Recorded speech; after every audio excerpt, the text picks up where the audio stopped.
Amin'ireo fitaizam-batana isan'ny mahaliana ny malagasy amin'izao fotoana izao ary maro mpanaraka ny zumba. Tsy ny olona rehetra nefa no afaka mampianatra na ihany koa manorotoro lalana mahakasika an'izay zumba izay. Misy ny fiofanana tsy maintsy arahana amin'ny sehatra samy hafa toy itony. Misy ihany koa ny fahazoan-dalana anokatra toeram-panabeazana ara-batana tahaka izao. Ilana fahazoan-dalana ny fampianarana amin'ireny sehatry ny fitaizam-batana ireny izay maro hita misokatra raha ho an'ny eto andrenivohitra no resahana. Mahakasika izay indrindra dia tonga eto amintsika ny fikambanana iraisam-pirenena amin'ity sehatry ny fanadihizana fitaizana ara-batana ity hijery akaiky ny mahakasika izany. Mahakasika izy io dia miteraka olana be tokoa satria lasa maro be satria lasa tendance ny zumba dia lasa arina olona tsy manana diplôma sy manana ndraiky efa amin'izany ara dia lasa manokatra mampianatra zumba daholo eto Antananarivo Madagasikara.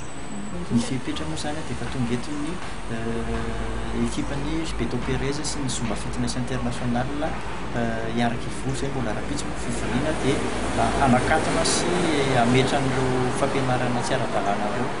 5,7 ireo mpianatra amin'ity zumba ity raha ho an'ny compagnie Cruller. Miisa 10 kosa ireo mpampianatra izay manana mari-pahaizana amin'ity sehatra ity. Ka tamin'ny androany dia nisokafana tamin'ny fomba ofisialy indray ny fidirana liana amin'ity fitaizam-batana ity izay hita ao amin'ny Sainte Famille Mahamasina. Ka ankoatra ny fampianarana ny zumba dia isy ihany koa ny danse du salon sy ny danse sportive ho fanampin'ireo efa hita hatramin'izay.